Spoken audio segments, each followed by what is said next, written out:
Olá pessoal, estamos no ar com Você com Dinheiro de hoje, o seu programa sobre investimentos aqui nessa parceria entre a Com Dinheiro e a BMC News, para trazer para vocês as principais mentes do mercado, quem faz o mercado financeiro brasileiro acontecer, para trazer aquele insight, aquela informação relevante, mas também para ajudar você a pensar fora da caixa, a se tornar um investidor melhor a cada dia. E hoje nós vamos bater um papo com o João Vitor Caleguer, que é gestor da Auri Capital, sobre cenário macro, sobre renda variável no Brasil e também sobre algumas estratégias interessantíssimas de asset allocation, que quem acompanha aqui o programa sabe que é a parte mais importante na constituição do investimento.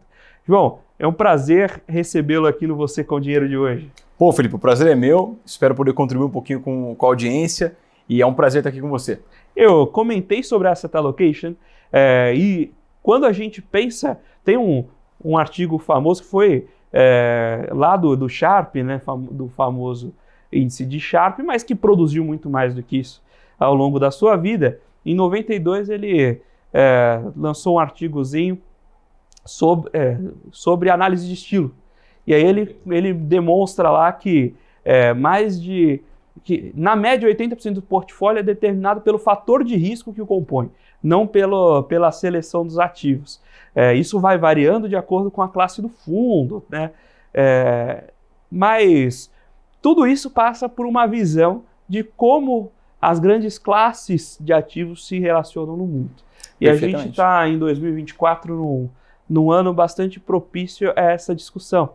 A gente sabe que os juros vão cair, mas não sabe quando nem quanto.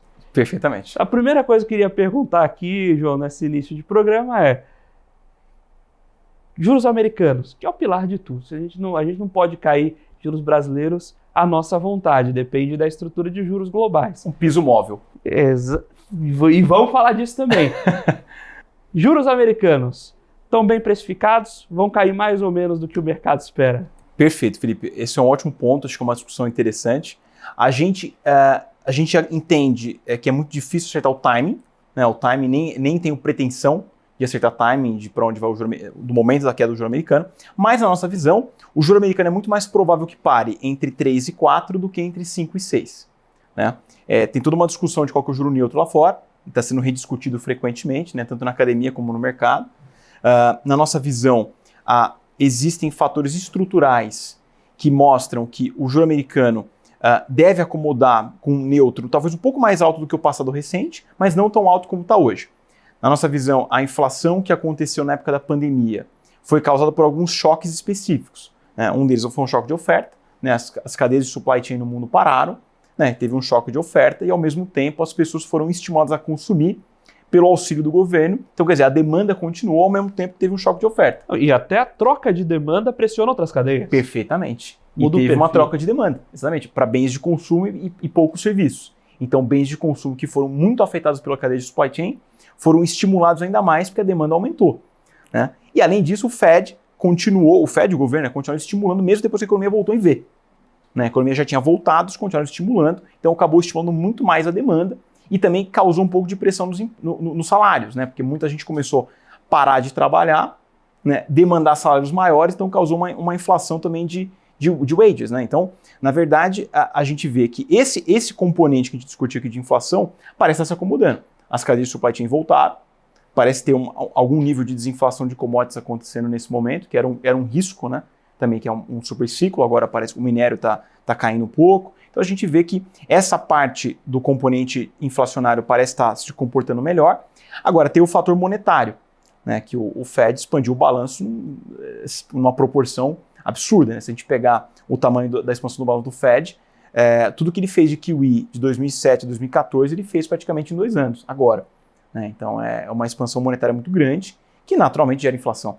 Né? Agora, esse fator monetário, na nossa visão também, ele já está começando a sair do mercado. Em junho do ano passado, o Fed parou, né, de fazer QE basicamente. Né? Então, esse componente também deve estabilizar. Além disso, tem um fator estrutural talvez um pouco mais secular, que a gente imagina que também está aqui na jogada, que é a população está envelhecendo, tem menos pessoas nascendo e o estilo do consumo parece estar mudando. Isso também é um fator secular que, na nossa visão, ele não é inflacionário. Então, vendo tudo isso, a gente acredita que tem espaço, né, para o juro cair até um pouco mais do que o mercado imagina e ter um neutro talvez um pouco mais baixo do que o Fed está dizendo hoje em dia. E se a gente olhar o próprio Fed, se pegar as previsões do Fed de St. Louis, por exemplo, do Fed de Nova York, para onde vai a inflação de 1 e 2 anos, a gente vê que está ali perto de 2,30, 2,40, muito perto da meta. Então, quer dizer, é pouco provável que o Fed vai brigar com o juro de 2,30, 2,40, né, que é um pouco ligeiramente acima da meta. Então, quer dizer, como ele tem um mandato duplo, né, de emprego e inflação, acho pouco provável que ele vá criar essa dor, né, no emprego por conta de 0,30, 0,40 acima da meta. E tem um outro fator, né, que é o fator do fiscal. Né, o fiscal americano, o tamanho do endividamento, 130% do PIB, mais ou menos. Isso pressiona, de certa maneira, o Fed. Apesar de ser independente, existe uma pressão, natural que existe uma pressão, né, especialmente porque grande parte da dívida americana vence no curto prazo e vai ter que ser rolada.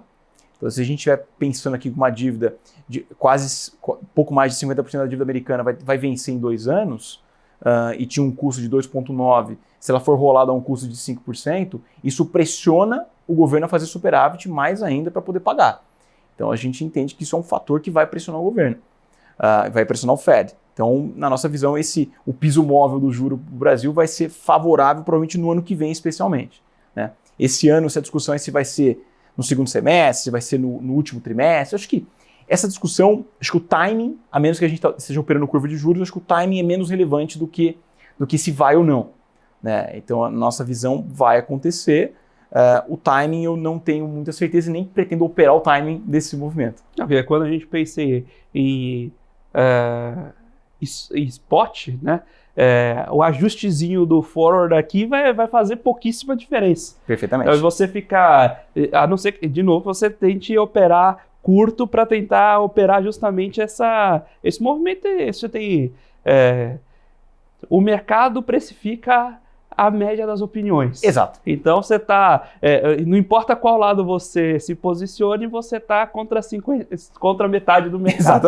Exatamente. E como é que isso afeta o Brasil? Você trouxe um ponto que é interessantíssimo, a gente tem que explorar, que é sobre esse piso móvel. Né? A gente discute toda a política monetária no Brasil, pensando naturalmente a política monetária olhando inflação, só que quando a gente pensa e que o governo brasileiro tem um nível de dívida, ele tem que buscar crédito no mercado, ele está num mercado de crédito, em que você está comparando os juros com as alternativas a que o financiador poderia financiar. Perfeitamente. Como a estrutura de juros médio aqui no Brasil vai ser influenciada pela estrutura americana?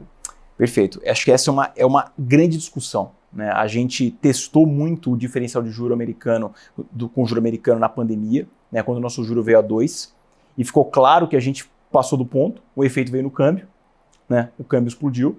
Então acho que ficou claro que tem que ter um diferencial positivo e muito maior do que o que foi testado e experimentado na pandemia, né? Que quando o juro lá estava 0, aqui ficou em 2, ficou um diferencial de 2%, e claramente o câmbio explodiu por isso, o diferencial ficou muito pequeno.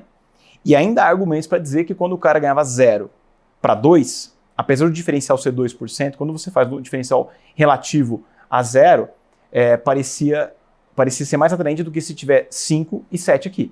2% acima de 0, no relativo é mais do que 2% acima de 5. Né? Então o cara com 5% de juro americano talvez fique satisfeito, não vai arriscar 7 no juro brasileiro. Então, de fato, acho que o diferencial ele tem que existir para o efeito não escapar no câmbio, mas a grande discussão é para onde vai ser o juro neutro. Né? Eu diria que esse é o grande ponto. A gente vai ter uma inflação esse ano de provavelmente 4 alguma coisa, talvez.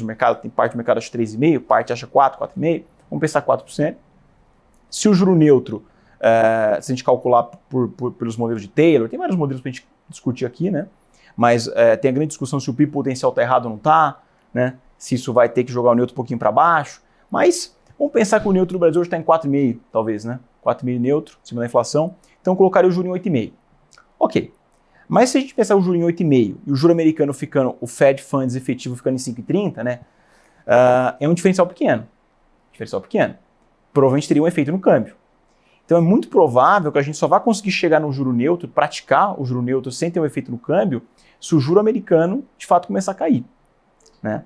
Então, se o juro americano ficar nesse range de 3 a 4 e mais perto do 3,5 e o nosso juro ficar perto de 8,5, a gente mantém um diferencial positivo de 5%.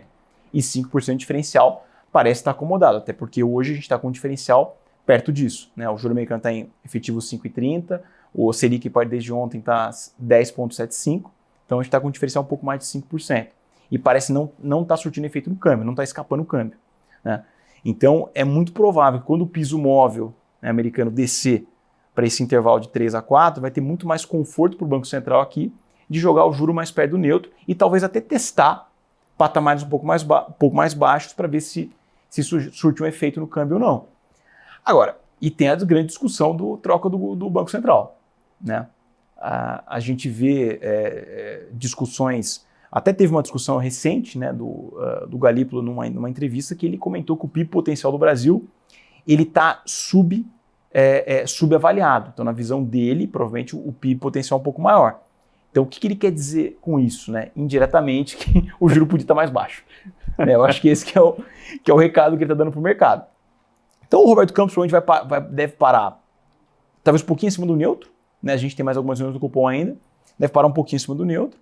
E talvez, quando trocar a gestão, se de fato eles entenderem que o potencial é um pouco acima e, ao mesmo tempo, tiver um corte do juro americano para esse range de 3 a 4, é provável que a gente veja uma Selic ano que vem terminal de 7,5, né, em 25.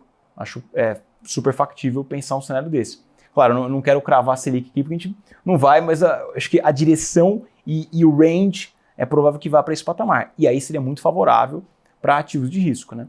E eu acho muito interessante, Felipe, mencionar que a gente viveu na pandemia, pouco depois da pandemia, uma alta coordenada de juros, né? A pandemia meio que coordenou os ciclos de política monetária no mundo, né? Então isso foi muito ruim para ativos de risco na média, né? E agora a gente deve ter um ciclo coordenado de queda. É provável que isso vai aumentar muito a liquidez para ativos de risco, deve ter um inflow muito interessante, né, em ativos de risco. Porque se a gente pegar a performance das bolsas do mundo, com exceção do Japão, né, que deu a porrada, com exceção da Nasdaq, as Mag 7, que puxaram todo o S&P para cima, né? Se você fatorar isso para fora, pegar o Russell, por exemplo, o Russell foi pífio comparado com isso daí, né? E a nossa bolsa andou um pouquinho, mas andou no final do ano, né? E se você tirar a performance de Petrobras do índice também, a imagem é bem diferente. Pega o SML, tem uma performance completamente diferente.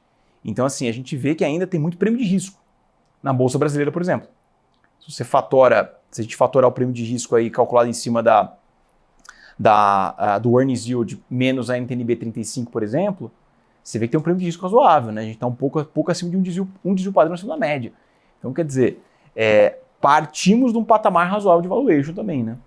Você comentou alguns pontos importantes aí, inclusive sobre variável, e aí fechando o ponto também de dólar, arriscar puxar os juros para baixo do neutro, você está atacando 2 pontos, né? Você vai naturalmente superaquecer demanda, já puxa preço, só Perfeito. que você também, no cenário que a gente está, você também pressiona câmbio. Então é outro componente forte de inflação. Perfeitamente. Então a gente tem que tomar cuidado com a velocidade de queda. Acho que todo mundo está ansioso por queda de juros, né? Você pega a Faria Lima aqui, o pessoal fala, não, porque banqueiro gosta de juros altos. Pessoal, não tem fundo de investimento com juros altos. Agora todo mundo empresta para o governo e ninguém lança fundo, certo? Consequentemente, ninguém compra a plataforma se não tiver gestora. Exatamente. Isso trava todo mundo. Sem dúvida. E esse é um ponto que todo mundo quer ver os juros sendo reduzidos, só que se a gente perde a mão aqui e estoura a inflação do outro lado, para conter essa inflação depois a dor é muito maior. Muito maior. Que é o mesmo dilema que o Fed está enfrentando, e por isso, eventualmente, o pessoal falando de começar a cair já em março, se mostrou uma tese difícil de sustentar, porque o Fed não ia tomar o risco de explodir a inflação a esse momento. Perfeitamente. O Powell foi muito claro, né, que ele está reagindo muito aos dados correntes. Né? Então, em janeiro teve uma surpresa, né, indicadores antecedentes de inflação mostraram uma surpresa, uma aceleração. Até teve ontem, né, a entrevista com o Powell, o crescimento deve surpreender. Né? Então, a economia, de fato, toda aquela discussão do hard landing, no landing, soft landing, parece que realmente está tendo no landing. Né? Então, é algo contraintuitivo. Né? A gente teve uma dose razoável de aperto monetário e a gente está caminhando para um cenário de crescimento que vai surpreender, provavelmente. Que é algo difícil de ver. Né? Apesar de que, como dizem, a maioria dos economistas preveem muito mais recessões do que de fato acontece. Né? Então, é curioso, mas realmente eu concordo com você. Acho que não vale a pena você antecipar demais e depois ter que dar uma dose ainda maior de política monetária para conter. E a inflação tem o componente inicial, né? Então esse cuidado é muito importante. Ainda mais uma economia indexada como a nossa, como você bem disse, se o câmbio escapa, aquela coisa, o IPCA ele fica grávido do IGPM. Né? Então, uma hora vem a inflação. Né? Ela passa, é o pass-through da inflação, o câmbio acaba afetando a inflação diretamente. Então, de fato, temos que ir com calma, né? Acho que essa que é a ideia. Ir com calma, todo mundo quer um juro mais baixo, e tem aquela história, né, que acho que o gestor defende posição, né? Eu sei, é natural que a gente tem os vieses, né? Então, já fazendo um disclaimer, né? Eu tô aplicado em juros. Então, eu tenho um viés natural aqui. Ele é aqui falando que juros vai ter abaixo da projeção, a gente vai voltar para os 3 ou 4 melhor do que os 5, e está comprado em juros. Exatamente. Exatamente. Então os vieses existem. A gente, inclusive, tenta, na gestora, mapear os vieses para não... inclusive, para tentar discutir com quem discorda da gente, né? Porque é muito natural. A gente acaba convivendo com pessoas que concordam demais, né, com as suas teses, e você acaba ficando, às vezes, cego, né, para outras visões contraditórias. Porque o contraditório te ensina muito, né? Então a gente tenta discutir muito com quem está tomado em juros. Tem gente tomada, né? Então, enfim. E claro, tem a discussão qual parte da curva, né? A gente, em particular, está aplicado no 26. Né? O juro americano a gente está aplicado também, mas no Brasil a gente está aplicado no 26. O americano a gente está sendo mais tático para aplicar, porque está difícil. Né? A gente teve uma posição aplicada e a gente desmontou em janeiro. Devo voltar a aplicar, mas no Brasil a gente segue aplicado. A gente segue aplicado no DI 26. Muito bem. Voltando lá, você começou a puxar de Bolsa Americana e como as 7 magníficas influenciaram o S&P, né? A gente tem no pós-pandemia tinha o Never Bet Against America, né? Que justamente, olha, o S&P se recuperou antes de todo mundo, né? Imagina se ficou long Bob e short em S&P, você provavelmente não está aqui contar a história agora. Exatamente.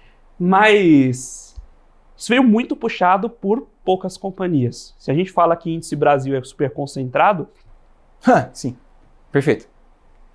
E aí, Bolsa Americana, esse cenário se confirma positivo ou é uma atração puxada por 7 companhias? Então, de fato, esse é um ótimo ponto. A gente vê Bolsa Americana com cautela hoje. Sentimos por não ter comprado Nvidia e Microsoft. A gente queria ter comprado, não compramos. Né? Nvidia, em particular, parece ser uma grande vencedora, né, dessa corrida por Generative AI. Microsoft vem aí, acho que logo como uma segunda possível vencedora. Agora, Nvidia, quando a gente fala de valuation, poxa, o patamar de valuation de Nvidia parece muito over the top, né? A gente pega Nvidia e Tesla, parecem muito caras, acho que de fato está precificando um cenário muito, muito otimista. Microsoft nem tanto, mas tirando o Mag 7 da conta, né, a gente vê que o S&P tem pouco prêmio de risco na nossa conta. Né? Hoje, dado o patamar de juros americano, a gente não vê muito prêmio de risco na Bolsa Americana. Então a gente prefere não estar comprado. De novo, sinto por não ter comprado NVIDIA e Microsoft, adoraria ter comprado. A gente achou caro, né, mas acabou ficando mais caro. É aquela coisa, no curto prazo o mercado como diria já dizia o Graham, né, é uma voting machine, né, no curto prazo. Então, é natural que tendências continuem por um tempo, né, até o Druckenmiller, que foi um grande vencedor com a NVIDIA no ano passado, ele trocou parte da posição no final do ano por calls. Então ele realizou uma parte, comprou calls para fazer uma gestão de risco, que está ganhando dinheiro nas calls também. Então, é sempre uma boa seguir o Druckenmiller, né? Mas ele muda de opinião muito rápido. Né? Então, assim, em suma, a gente prefere não estar comprado em bolsa americana hoje. Mas porque no relativo, a gente vê coisas mais assimétricas. Vê mais oportunidades no Brasil. Exatamente. Tem umas anomalias interessantíssimas. Tinha feito um post no LinkedIn sobre Petrobras é magnífica, né? Porque se a gente colocasse as 7 magníficas mais Petrobras tem o quinto EBITDA, tem o sexto ou sétimo lucro, tem a sexta ou sétima receita. Ela, em indicadores primários, ela é tão grande hoje quanto essa. Ela é mais lucrativa, gera mais caixa do que NVIDIA. Aí você começa a olhar e fala, não, tudo bem. Eu entendo que as teses são muito diferentes, que a gente está precificando o crescimento. Mas a gente está precificando essa velocidade de crescimento, porque...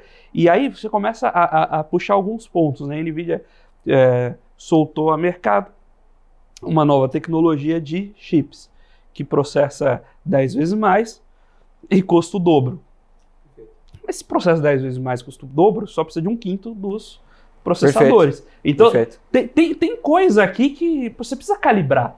Perfeitamente. E é aquele princípio de Cielo e de Ambev.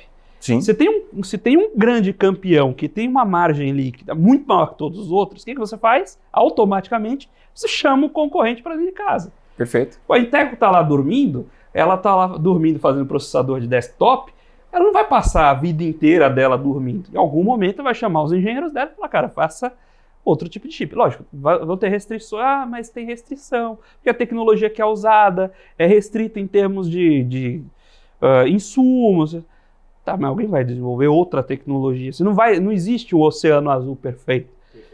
Aí tem a Microsoft, mas a Microsoft é outro caso, porque a Microsoft tem... Quase mentiras. 25 anos que a gente fala que a Microsoft não vai continuar crescendo do jeito que ela cresce, e ela continua crescendo. Exatamente. E a receita é diversa. E isso que é difícil. É diferente de NVIDIA, que vende placa. Perfeito. Ela vende computador, vende Windows, vende Office, vende AI, vende jogos, vende o videogame que roda os jogos, e cada um corresponde a 15% de receita. Não, perfeito. Felipe, e sabe que eu ouvi de um amigo meu? Ele descreveu o Microsoft de uma maneira que eu achei brilhante. Ele falou, João, Microsoft hoje é uma empresa de utilities com crescimento. Com uma call option num crescimento de Generative AI ainda. Então, aí você olha, o preço de Microsoft não é 100 vezes o lucro como as outras. Exatamente. É 30 vezes o lucro, que é o mesmo índice que era nos últimos... Exatamente. Não, de fato, eu acho que até citando a famosa frase, né, que quem cunhou originalmente foi o John Templeton, né? O Howard Marks trouxe à tona a frase dessa vez é diferente, né? É muito perigoso. Então, quando a gente vê empresas negociando a 40 vezes receita, 50 vezes receita, nos lembra o quê? A bolha de 2000. Sim. Né? E, poxa, a gente pega a Cisco na bolha de 2000 e vê o que aconteceu depois. Parecia ser a grande vencedora. De fato, dessa vez parece, né, ter um elemento aí de diferença naquele momento. Né? O Templeton mesmo dizia, né, que 20% do tempo é diferente, mas 80% do tempo, cuidado que não deve ser diferente. Então, assim, a gente olha com cuidado. Eu prefiro... também seguir o conselho do Buffett, né? Se ater ao seu ciclo de competência, tem que entender muito bem, né? Porque a gente gosta de limitar o downside. Né? Se eu não consigo limitar o downside, eu fico muito inseguro de ter uma tese que só tem um upside possível, que, aliás, já está muito precificado, né? Com esse brilhante upside já está precificado com crescimento de earnings. Então, quer dizer, tem que surpreender mais ainda, né? Aí a gente entra na teoria de quem que é o bobo maior. Tem que pagar mais caro ainda. Você vai ter que vender para alguém que vai pagar mais caro ainda. Então, a gente prefere olhar por hora a gente não está comprado. Eu não tenho Microsoft hoje, não tinha no passado. Queria ter tido no passado, eu também. Mas continuo não comprando hoje. Eu também. E aí você tem essa, né? Como a estrutura do downside. E para companhias que são focadas, são nichadas, tem um produto, né? E boa parte das famílias, certo, Microsoft tem essa estrutura de um produto ou dois. A Amazon tem dois, porque tem varejo e tem servidores, mas Facebook, né, Meta, tem um que é propaganda. Pode diversificar a plataforma, mas ela tem um produto que é vender propaganda. Perfeito. Assim como emissora de TV era um business de propaganda, e se você migra propaganda para rede social, você destrói emissora de TV, o contrário é verdadeiro. Rede social é propaganda. Se alguma coisa acontecer que mude essa dinâmica, a rede social também vai sofrer. Risco, é muito risco. E é um risco que está muito bem precificado a um múltiplo de lucros exorbitante. A gente aqui no Brasil era ainda mais criativo. A gente tinha múltiplo de 600 vezes para empresa de varejo. Né? Exato. Esse tipo de coisa eu nunca entendi. Eu também não. Eu também não. E quem comprou agora Cara, não queria ter comprado, e essa dor é pior do que a dor de ficar de fora. Né? Exatamente. Sem dúvida alguma. Não, e de fato é interessante que quando a gente nota que muitas vezes as pessoas tentam justificar esse valuation. Né? Eu me lembro de ter lido um relatório de um analista que faz um tempo, quando a gente estava no momento de maior otimismo possível com o Netflix. Eu li o valuation, eu li o laudo do cara, eu li o relatório do cara, ele estava dando um strong buy pro Netflix, e eu fui fazer o reality check, né? O check de realidade. Vamos ver se de fato o que o cara falou acontecer, quantos usuários teriam que ter Netflix para acontecer aquilo. Essa conta é maravilhosa de fazer, né? E quando a gente fez essa conta, a gente concluiu que o cara estava no final de 10 anos, que o cara fez um modelo para 10 anos e depois fez uma perpetuidade, né? Então ele fez um crescimento de 10 anos. No 10º ano, 5 bilhões de pessoas teriam que ter Netflix. Então, poxa, é natural, né? Até deu vontade de ligar. Como diz o Damodaran, diz que liga, né? Para os analistas para trocar uma ideia. Porra, você viu aqui que você está precificando isso? É curioso, né? E um amigo meu conhece esse cara. E aí a gente até conversou depois e o cara não tinha feito um check de realidade. Então, de fato, o otimismo demais, né? E o cenário que você vive que fomenta esse otimismo é como a teoria de reflexividade do Soros, né? Uma coisa que se retroalimenta, né? O otimismo contagia, o otimismo em si facilita a companhia também a emitir ações num preço alto, né, se financiar. Então, quer dizer, é um processo que se retroalimenta, né? Então é difícil, em geral, quem está imerso nesse negócio conseguir enxergar algo diferente disso. É um grande desafio, né? Sem dúvida. Estamos batendo esse papo maravilhoso aqui com o João Vitor Caleguer, gestor da Auri Capital, sobre o cenário macro, sobre as posições em Brasil e no exterior, mas, sobretudo, sobre os fundamentos. Cumprindo aqui a missão do programa de trazer as reflexões que fazem cada dia que você se torne um investidor melhor. Agora nós vamos para um breve intervalo e daqui a pouquinho a gente está de volta com o segundo bloco do Você com Dinheiro de hoje. Olá pessoal, estamos de volta aqui para o segundo bloco do Você com Dinheiro de hoje, batendo um papo com o João Vitor Caleguer, sócio e gestor lá da Auri Capital, batendo papo sobre o cenário macro, como é a leitura desse cenário, como posicionar e, naturalmente, os fundamentos que fazem essa discussão, embasam essa discussão, justamente para tornar você um investidor melhor a cada dia, com essas reflexões importantes para a sua carteira e para os seus investimentos. A gente começou lá, introduzir o bloco comentando sobre o bloco anterior, sobre asset allocation. E aí a gente está discutindo bastante sobre...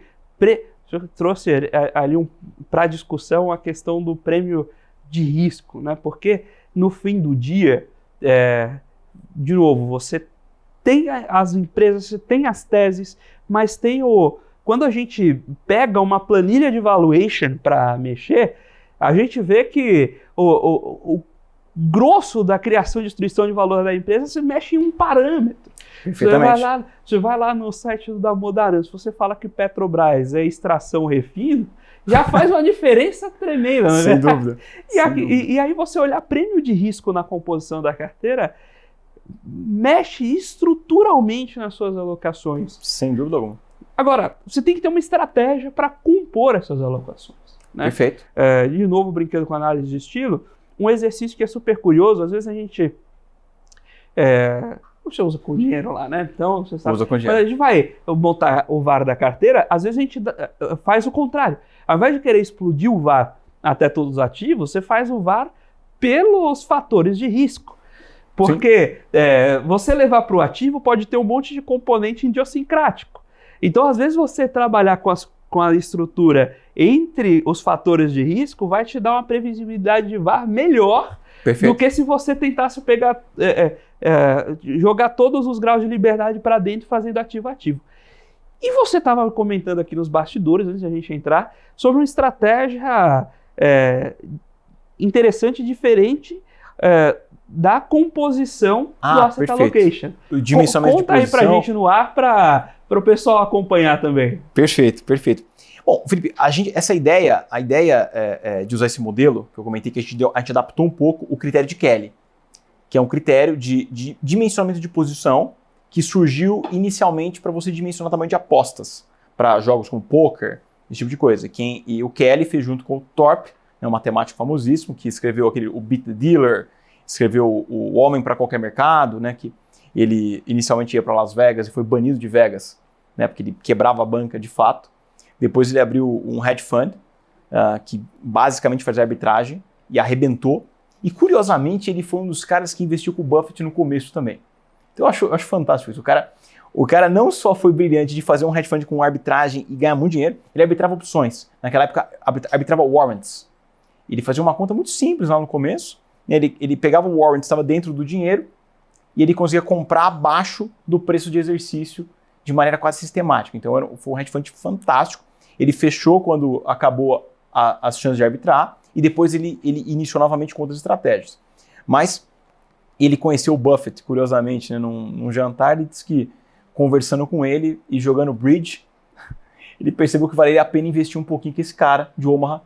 Botou uma grana lá com ele, acho que até um pouquinho antes da Berkshire. Ele investiu na época final da partnership, ele investiu com ele e está com ele até hoje. Né? Então é curioso. Mas o modelo, de fato, a provocação do modelo surgiu estudando um pouco a história do Thorpe, né, e o critério de Kelly, que basicamente é um critério para você dimensionar apostas ponderando o upside de cada ativo, cada classe, o downside e a sua convicção. Trocando por poucas palavras, é basicamente isso. O que a gente fez, a gente adaptou o critério de Kelly para poder aplicar para a gestão de portfólio. Porque, em essência, o que a gente quer como gestores e alocadores de recursos é encontrar ativos assimétricos, né? Ativos que, se eu tiver certo, eu vou ganhar muito, e se eu tiver errado, eu vou perder pouco. Então a gente usou esse modelo para aplicar de maneira um pouco mais sistemática, um pouco mais matemática, esse princípio de alocação, né, que é você maximizar o upside e minorar o downside. Então, as maiores posições do portfólio são posições onde a gente tem um upside relevante com um downside minúsculo. E a parte da convicção, uma coisa que a gente faz diferente é a gente tenta não colocar o nosso viés demais na convicção. Que a convicção você vai medir por probabilidade. Probabilidade, você poderia usar matemática para tentar modelar isso, né? E o critério original usa isso. A gente não. A gente parte do neutro, que é 50% de probabilidade, neutra. Quando a gente está otimista, a gente parte para 55% de convicção e pessimista, 45%. Então a gente varia muito pouco para tentar deixar, para não deixar o nosso viés da convicção da tese influenciar demais o tamanho da posição. Então a gente prefere modelar mais o upside e o downside. Claro que para cada ativo, para cada classe tem um tipo de modelagem, né? Renda fixa, por exemplo, o crédito o downside pode ser quase binário, né? Então é por isso que a gente fala, né? Quando a gente vai analisar, usando esse modelo, o downside de bonds, a gente primeiro faz um filtro que é o que o Graham falava, é uma arte de seleção negativa. Exclui primeiro os que não vão pagar, né, na nossa visão, aí sobra os que a gente acha que vão pagar. A gente estressa um pouco o modelo para ver se ele vai pagar, mas tomar uma diluição, alguma situação assim, qual seria o downside. Né? E ações claramente tem outro tipo de modelagem para a gente estimar downside, né? Cada caso é um caso. Aí quando a gente vai avaliar upside e downside de ações, a gente gosta de usar um framework de análise da Columbia Business School, né? Então a gente gosta de partir daquele valuation estratificado. Então a primeira a gente parte fazendo uma pergunta. Essa empresa é uma going concern, né? Uma empresa que vai continuar tocando o negócio ou ela vai falir? Né? Se ela for falir, a gente parte para um valuation de liquidação. Né? E no valuation de liquidação você consegue, basicamente é um asset base, né? Você parte do balanço, tenta descobrir um pouco o valor de mercado dos ativos do balanço, sobreestima o passivo, né? Então a gente parte para liquidação. Se for uma going concern, a gente parte de um asset based valuation para replicar o negócio, quanto custaria para replicar o negócio. Depois a gente segue para um modelo para um earnings power, né? Então eu suponho que não vai ter crescimento, então eu parto do earnings atual, dependendo do negócio, faz um ajuste cíclico, né? Para caso uma empresa de commodities, você vai ter que fazer um ajuste para pegar um earnings ao longo do ciclo, ajustar pela inflação e partir de um valuation a partir daí, presumindo que não vai ter crescimento. E a última etapa é você avaliar com o crescimento. A gente não gosta de pagar muito pelo crescimento. Idealmente eu prefiro não pagar pelo crescimento e encontrar uma assimetria só no EPV, só no earnings power, né? Então quando a gente encontra uma assimetria interessante sem usar crescimento, já tem uma margem de segurança legal aqui com baixo downside, poxa, essa é uma posição que vai ser relevante no portfólio. Então a gente gosta desse framework, de fato, buscar apostas assimétricas, né? As maiores apostas do portfólio são posições que se a gente tiver errado, vai perder muito pouco. Então a gente prefere usar esse tipo de modelo, né? Até pegando, por exemplo, aquela famoso trade que o Soros fez com o Druckenmiller lá atrás no Quantum Fund, quando eles quase quebraram o Banco da Inglaterra, né? Muito se fala sobre quão grande foi a aposta, né? Foi 1,5 vezes o PL do fundo, verdade. Mas se você pega o que eles fizeram e como eles fizeram, o downside dessa aposta era quase 4%. Era baixo, né? Então, na verdade, chama a atenção o tamanho da posição, mas quando você faz o cálculo de downside, de fato era muito baixo. Então, acho que partir desse pressuposto para você montar a posição, na nossa visão, tem sido muito vencedor. É claro que o que a gente faz também para limitar o risco do portfólio, a gente coloca um limite estrutural de posição, por ativo e por classe em dado momento. Então, a gente tem limite por posição de ativo e por classe. Então, isso a gente vai... Às vezes o modelo te cospe uma posição muito grande e a gente limita essa posição. E isso por gestão de risco. Mas é uma maneira interessante de você dimensionar o tamanho de posição. Você usar... Você comentou, né, da posição do Quantum Fund. Você usar... Você ter os fundamentos que norteiam a estratégia, mas usar a criatividade na engenharia financeira para forçar essas assimetrias. Perfeito. Se você gosta de derivativos, tem estruturas, você usar a alavancagem a seu favor. Então, perfeito. Às vezes você quer tomar exposição na subida de bolsa, você não precisa comprar bolsa puramente. Deixar ali 95% da sua posição em DI e usa o resto para comprar prêmio de call. Porque se o crescimento for assimétrico, veio o crescimento assimétrico que você está prevendo, perfeito. Você captura, mas senão você fica com a perda limitada no 5% do prêmio. Perfeitamente. E não são 5%, porque nesse período você corre DI, né? Então, como você vai montar a exposição? Você tem o conceitual, que vai formar o fundamento, mas como você vai montar a operação propriamente para alcançar aquele resultado, você consegue fazer a calibragem a partir de outros elementos, outros ativos ou derivativos, né? Perfeitamente. Não. De fato, eu concordo 100%. Usar derivativos de maneira eficiente, né, e inteligente, a maioria das pessoas no mercado usam mais como apostas, né? É natural que é um jogo de soma zero e a maioria acaba perdendo. Ainda bem que essas pessoas existem para dar liquidez ao mercado. Exatamente, quando a gente precisa comprar uma opção. Isso é ótimo. Agora, realmente, uma coisa que a gente gosta muito de fazer é quando a posição já maturou mas a gente acredita que tem um upside ainda por crescimento, o que a gente faz é vender parte da posição e trocar por calls. Então eu limito minha perda, já realizo uma parte do lucro, troco por calls. Um outro uso muito interessante de derivativos, que a gente gosta, eventualmente, poxa, tem uma distorção numa debenture, está sendo massacrada no mercado e a empresa é listada. E por algum motivo a ação não está sendo massacrada e está barato comprar put. E a gente acha que a debenture foi massacrada no mercado, mas, poxa, eu não quero comprar isso aí rápido sem ter um hedge. Então, às vezes, a gente compra a debenture e shorteia a ação. Compra a debenture e compra a put. Exatamente. Então, se você ficar neutro, se o mercado de debentures ou de ações está certo. Se a empresa quebrar, você ganha na put. Se a empresa pagar a debenture, você ganha na debenture, na recuperação do... Exatamente. E essa é uma posição... E muitas vezes você consegue fazer essa posição com um carrego baixo. A gente recentemente fez uma posição, o custo de carrego do hedge, mesmo fatorando esse custo de carrego no hedge, ainda você tinha um prêmio relevante na debenture porque ela foi massacrada no mercado. E depois ela acabou convergindo, deu para vender e realizar a posição. Mas, de fato, dá para usar derivativos de maneira eficiente, até de maneira oportunista, né? A gente, por exemplo, se a gente quer montar uma posição em Banco do Brasil, mas não quero pagar R$55, quero pagar R$45. Exemplo. E esse dinheiro está ali estacionado que eu quero comprar eventualmente essa posição. Pô, a gente deixa no DI e vende puts de Banco do Brasil a 45. Eu vou ganhando o carrego, se eventualmente chegar no preço, eu compro, sem problemas, e ganho o carrego do DI do período. Né? Naturalmente, eu abro mão do upside se ele acontecer. Né? Se for de 55 para 60, eu não vou participar, mas tudo bem, eu estou confortável em deixar isso na mesa. Então, de fato, acho que dá para a gente usar derivativos de engenharia financeira para você limitar um pouco o downside do portfólio e deixar ele um pouco mais eficiente. Né? Porque, queira ou não queira, evitar drawdowns, reduzir a volatilidade para o investidor, mesmo o investidor que está com a gente para gestão discricionária, ele não quer só...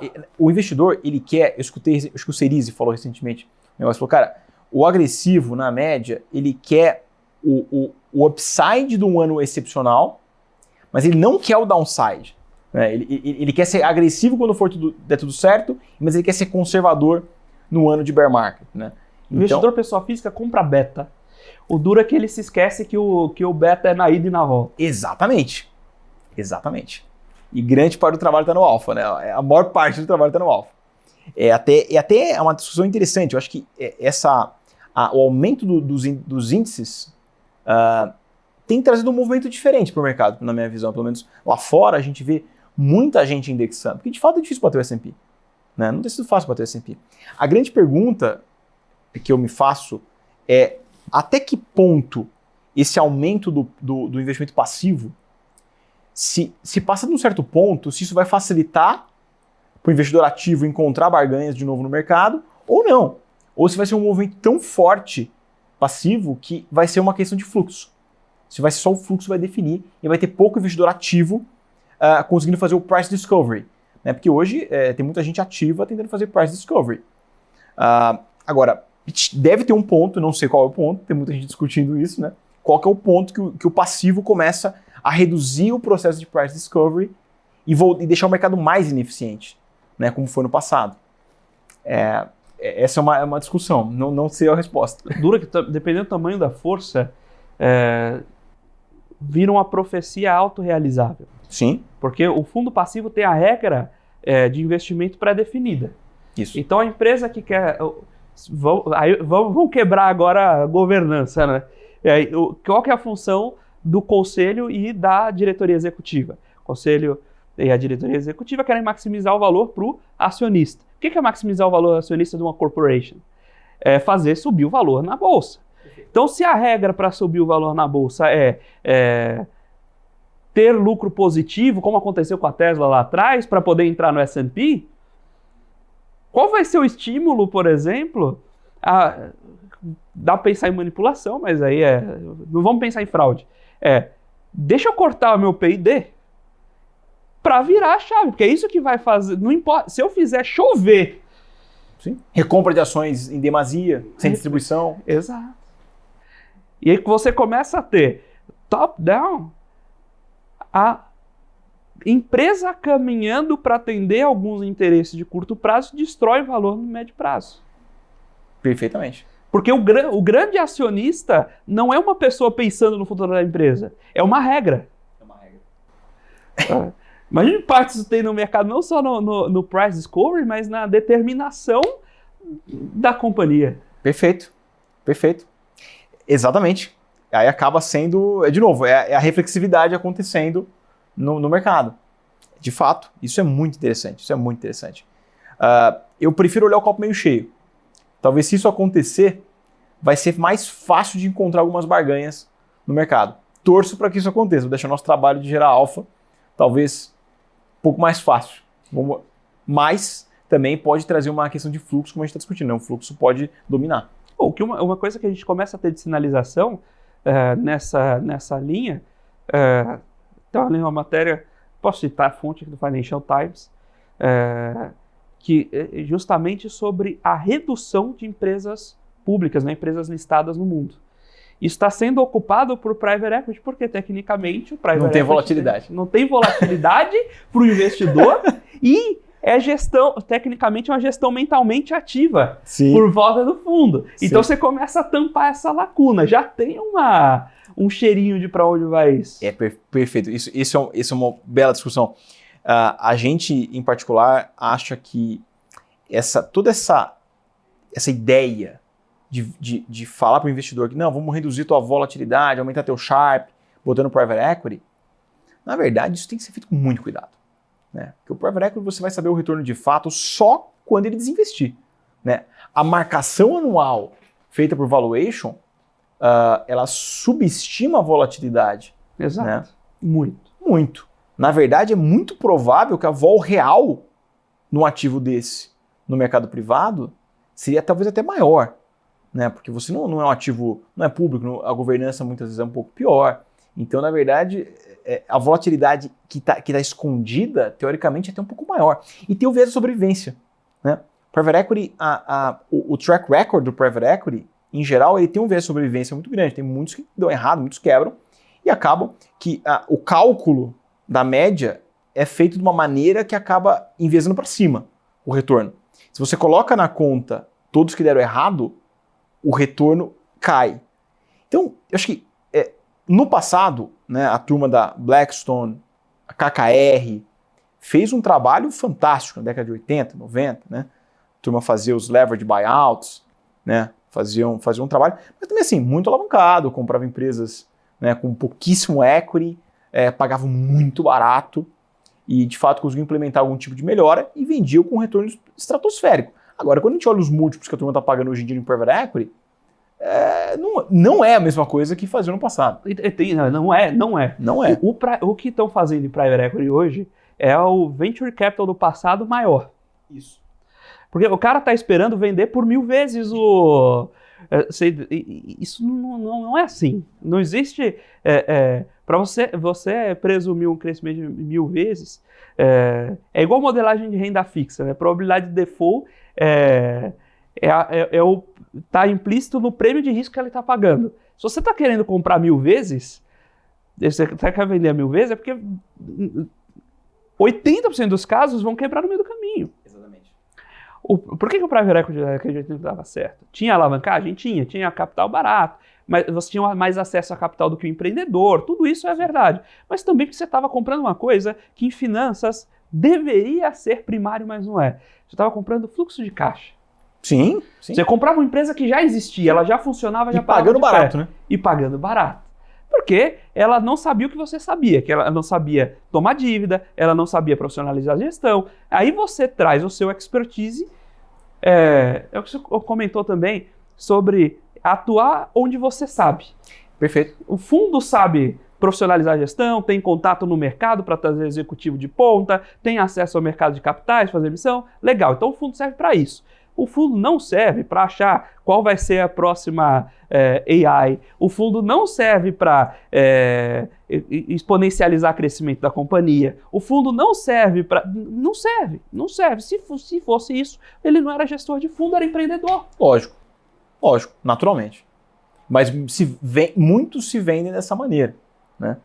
E aquela história, né? O que define o retorno, o que define um bom investimento não é se a empresa que você investiu é boa ou ruim, é se você fez ou não uma boa compra. Né? Comprar uma boa empresa pagando caríssimo nem sempre é um bom investimento. Né? O que define o retorno do investimento é definido por se a compra foi boa ou não. Preço que entra e preço que sai. Exatamente. Então aquela história, um terreno, uma sala comercial na Faria Lima é bom? Né? Por quanto? Se eu te perguntar por quanto, você quer comprar meu carro? A primeira pergunta é quanto? Quanto, naturalmente. Lógico. E muitas no mercado o pessoal às vezes parece que ignora isso, né? Não, a empresa é boa, logo posso pagar qualquer preço. Né? É como a história dos Nifty 50 lá atrás, aquelas 50 empresas que mais cresciam na América, né? Você podia comprar Xerox, acho que até o McDonald's, a qualquer preço. Né? A Intel acho que estava nessa conta também, qualquer preço, porque elas crescem. Né? O Citibank, até acho que tinha, era Citibank of New York, acho que era o nome do banco na época, né? Tinha a estratégia Nifty 50 Investing. Né? Se você tivesse investido o seu portfólio nas Nifty 50 um pouco antes de 72 e segurado até 74, teria perdido 90%. Nas melhores empresas da América. Por quê? Porque estava pagando muito caro. Né? Então, acho que, no final das contas, o valuation, os princípios básicos de value investing, né? Na verdade, acho que o Buffett mesmo diz, né? Na verdade, investimento deveria ser sinônimo de value investing. Que value investing significa fazer boas compras, comprar bons ativos a bons preços, né? Comprar simplesmente bons ativos, como algumas pessoas que acreditam só no growth, né? Isso é uma aposta. Então você está pagando, né, um ativo esperando que ele vai te surpreender. E somente isso. Né? Então, realmente, acho que esse do Private Equity a gente toma muito cuidado com isso. Tanto que a gente, nos últimos 4 anos aí, nos últimos 3 anos, a gente praticamente só fez 2 investimentos pequenos em fundos de Private Equity. A gente toma muito cuidado. E o mercado hoje está dominado, né? Se você pegar os portfólios que até chegam para a gente, portfólios com 40% em Private Equity e Venture Capital. Ultra travados. Né? E não, mas o risco está sob controle. Não, esse é o problema. Infelizmente não está. Né? Mas João, maravilhoso papo. Pô, prazer. Não parece, mas passou 1 hora. Agora a gente vai ter que caminhar para o final, mas antes disso, eu queria agradecer naturalmente a sua participação. Eu que agradeço. Prazer. Maravilhoso. E queria pedir para você deixar seus contatos. Aproveita e deixa seus contatos. Quem quiser ser cliente da Auri com a parte de carteira administrada, quem quiser eventualmente continuar acompanhando o conteúdo de vocês, redes sociais, por favor, o espaço é seu, fique absolutamente à vontade. Pô, Felipe, muito obrigado. Primeiramente, foi um prazer estar aqui. Estou sempre à disposição. Sempre quiser me chamar, pode contar comigo. Vai ser um prazer. A conversa foi muito boa. Realmente passou 1 hora, eu também nem percebi. E para quem quiser conhecer mais a gestora, tem o nosso site, que é auricapital.com.br. Quem quiser entrar em contato, poxa, seria um prazer. Pode entrar em contato, tanto o site tem os contatos da gestora, pode mandar um e-mail também para o verdan@auricapital.com.br, né, que é meu sócio que toca a parte comercial da gestora. Né, a gente marca uma reunião, marca um call, é sempre um prazer receber, conversar, a gente adora fazer isso. Né, Verdan é VERDAN, verdan@auricapital.com.br, e é sempre um prazer conversar sobre mercado, sobre finanças em geral. Então, pô, foi um prazer, Felipe. Maravilha, João. Muito obrigado a Auri Capital por ceder aqui a participação do João Vitor. Muito obrigado a você, telespectador aqui da BMC News, investidor e profissional de mercado, pela sua companhia, pela sua audiência. O Você com Dinheiro vai ao ar nessa parceria entre a Com Dinheiro e a BMC News, todos os dias, aqui sempre no mesmo horário, para trazer para vocês as mentes que fazem o mercado financeiro brasileiro acontecer, para uma aula como essa hoje do João, que te incentive a acompanhar seus investimentos, a investir melhor e, por que não, a pensar melhor seus investimentos. Pensar um pouco fora da caixa, aprender a se desenvolver, criticar, fazer aquela pergunta difícil, aquela pergunta diferente. Se você quiser saber um pouco mais sobre a Com Dinheiro e como ela pode ajudar você ou ao seu negócio, aos seus investimentos, visite www.comdinheiro.com.br e deixe também sua dúvida, sua pergunta, sua sugestão em contato@comdinheiro.com.br. Nós vamos ficando por aqui com você com o Dinheiro de hoje. Até a próxima!